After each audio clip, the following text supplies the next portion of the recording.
ورحمة الله وبركاته. إن الحمد لله وحده والصلاة والسلام على من لا نبي بعده أما بعد فأعوذ بالله من الشيطان الرجيم بسم الله الرحمن الرحيم. عن أبي هريرة رضي الله عنه قال قال رسول الله صلى الله عليه وسلم من قام ليلة القدر إيمانا واحتسابا غفر له ما تقدم من ذنبه. ابو ہریرہ رضی اللہ عنہ روایت کرتے ہیں نبی کریم صلی اللہ علیہ وسلم نے فرمایا کہ جو شخص ایمان کی حالت میں ثواب کی نیت سے شب قدر کی رات میں قیام اللیل کا اہتمام کرتا ہے، قیام کا اہتمام کرتا ہے، اللہ سبحانہ و تعالیٰ اس کے گناہوں کو معاف فرما دیتے ہیں۔ قیام کا مطلب کیا ہے؟ تو یعنی شب قدر کی رات میں اس رات کو اپنے طاقت کے مطابق جاگنا، جاگ کر اللہ کی عبادت کرنا، نوافل کا اہتمام کرنا، توبہ و استغفار کا اہتمام کرنا، قرآن کی تلاوت کا اہتمام کرنا، دعاؤں کا اہتمام کرنا، مناجات کا اہتمام کرنا، بالخصوص عشاء اور فجر کی نماز جماعت کے ساتھ ادا کرنا۔ جب انسان ان تمام عبادتوں کا اہتمام کرتا ہے تو اللہ سبحانہ و تعالیٰ شب قدر کی رات گزارنے کی وجہ سے اس کے گناہوں کو معاف فرما دیتے ہیں۔ عائشہ رضی اللہ عنہا فرماتی ہیں کہ نبی کریم صلی اللہ علیہ وسلم لیلۃ القدر کی راتوں میں جو رمضان کے آخری عشرے کی طاق راتیں ہیں اس میں تلاش کرتے تھے، یعنی لیلۃ القدر کو اللہ کے نبی کریم صلی اللہ علیہ وسلم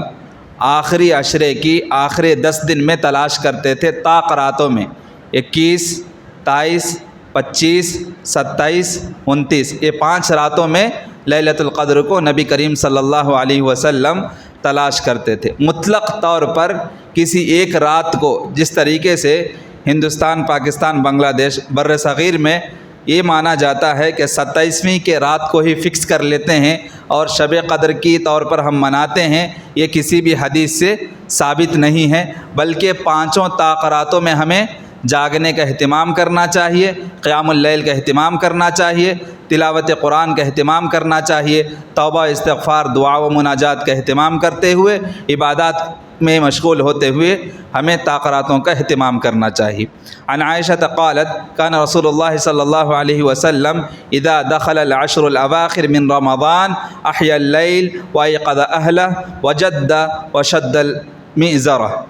متفق علیہ۔ بخاری شریف اور مسلم شریف کی روایت ہے، نبی کریم صلی اللہ علیہ وسلم کے بارے میں عائشہ رضی اللہ عنہا فرماتی ہیں کہ نبی کریم صلی اللہ علیہ وسلم جب رمضان کا آخری عشرہ ہوتا، یعنی آخری 10 دنوں میں جیسے ہی وہ شروع ہوتا تو نبی کریم صلی اللہ علیہ وسلم رات کو بیدار رہتے، یعنی رات جاگتے تھے اور اپنے گھر والوں کو بھی جگانے کا اہتمام کرتے تھے، خود بھی جاگتے تھے اور فیملی ممبرس کو بھی جگاتے تھے اور خوب محنت کرتے تھے اور کمر کس لیتے تھے، یعنی عبادت کرنے میں کوئی کوتاہی نہیں کرتے تھے، عبادت کرنے میں کوئی غفلت نہیں برتتے تھے، بلکہ کمر کس لینے کا مطلب یہ ہے کہ ٹائم کو ویسٹ نہیں کرتے تھے، بلکہ خوب محنت کرتے تھے، ہمیشہ جو ہے عبادات میں پوری رات کو گزارتے تھے۔ تو ہمیں بھی چاہیے کہ وقت کا ضیاع کیے بغیر، فضول کام کیے بغیر، موبائل فون کا زیادہ استعمال کیے بغیر یا گفتگو زیادہ کیے بغیر ہم قرآن کی تلاوت کا اہتمام کریں، نفل عبادات کا اہتمام کریں، نفل نمازوں کا اہتمام کریں، اسی طریقے سے دعاؤں مناجات کا اہتمام کریں، استغفار کا خاص کر اہتمام کریں، اور استغفار میں بھی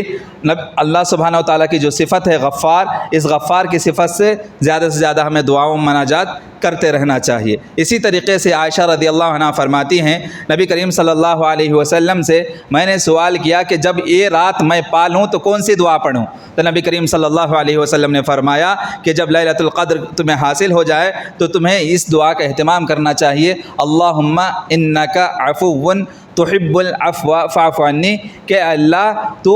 جو ہے عفو ہے، یعنی معاف کرنے والا ہے، درگزر کرنے والا ہے، بخشش کرنے والا ہے، اور تو معافی کو پسند کرتا ہے، اس لیے مجھے معاف فرما۔ اس دعا کا زیادہ سے زیادہ انسان کو اہتمام کرنا چاہیے۔ اور اسی طریقے سے لیلۃ القدر کی چند نشانیاں، ہم کیسے پہچانیں گے کہ آج ہی کی رات لیلۃ القدر ہے؟ تو جب قرآن و حدیث کا اسٹڈی کرتے ہیں تو کچھ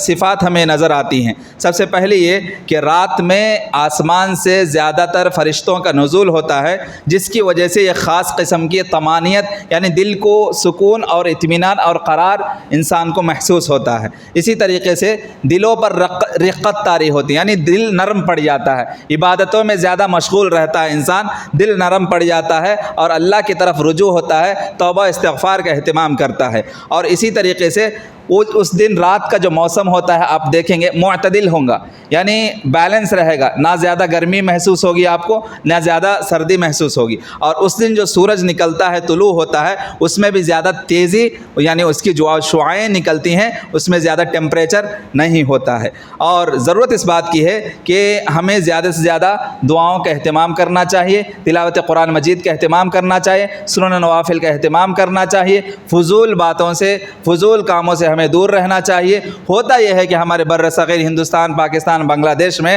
کہ زیادہ تر لوگ فضول کاموں میں زیادہ وقت ضیاع کرتے ہیں، کھانا پکانے میں، جوس بنانے میں، یا رقم کی چیزیں کی پکوان بنانے میں، اس میں وقت کا ضیاع کر دیتے ہیں، بیجا گفتگو میں وقت کا ضیاع کر دیتے ہیں۔ یا دیکھیں گے کہ آپ لوگ گپ شپ میں ہمیں پوری رات گزار دیتے ہیں۔ یہ جو لیلۃ القدر کی رات ہے یہ 1000 مہینے سے بھی افضل رات ہے، یعنی اس کو آپ کیلکولیٹ کریں گے تو 83 سال، ٹھیک ہے، 83 سال، 83 ایئرس، آپ اتنی لمبی عمر بھی نہیں پا سکتے، 80 پر 3 سال عمر بھی نہیں پا سکتے، لیکن ایک رات آپ کو حاصل ہو گئی تو 80 پر 3 سال سے زائد جتنی عبادت کریں گے ایک رات میں اتنی عبادت کرنے کی فضیلت ہمیں حاصل ہو جاتی ہے۔ تو اس لیے چاہیے کہ انسان کو زیادہ سے زیادہ اس رات میں دعاؤں کا اہتمام کرے، تلاوت کا اہتمام کرے، عبادات کا اہتمام کرے، نوافل کا اہتمام کرے، فضول باتوں سے، خاص کر موبائل فون کو ایروپلین موڈ میں رکھیں گے تو بہتر ہے، کیونکہ بار بار جو ہے میسیجز آتے رہیں گے اور آپ جو ہے اوپن کرتے رہیں گے، وقت کا ضیاع ہوگا۔ تو خصوصاً طاق راتوں میں آپ موبائل فون سے جتنا دور رہیں گے عبادتوں میں اتنا مشغول رہیں گے۔ ان تمام باتوں کا خیال رکھتے ہوئے آنے والے آخری عشرے میں ہمیں زیادہ سے زیادہ عبادتوں میں مشغول رہنے کی، تلاوت کلام پاک کرنے کی اللہ سبحانہ و تعالی ہم سب کو توفیق دے، اور زیادہ سے زیادہ ان آخری عشرے میں خصوصاً طاق راتوں میں عبادت میں مشغول رہنے کی توفیق دے۔ وآخر دعوانا الحمد للہ رب العالمین۔